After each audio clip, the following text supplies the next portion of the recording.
басындағы гиппін.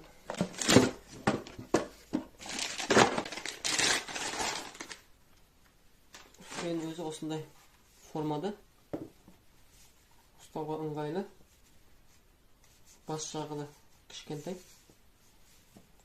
сапарға бір жерге алып жүруге ыңғайлы жасалған екен. Мынаның шнуры деген қалыңдығын қараңыздар. Стиральный машинаның шнуры сияқты бұл қалыңдығы.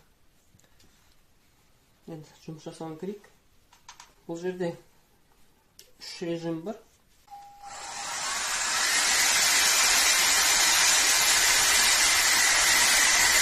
Мынау сарысы 57 градус ыстықтықты береді.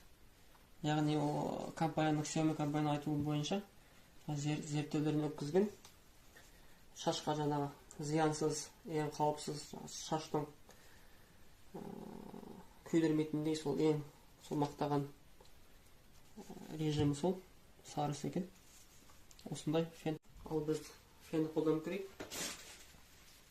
Тест.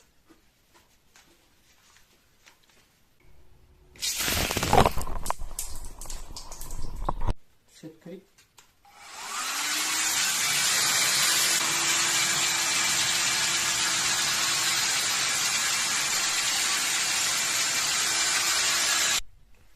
Керемет.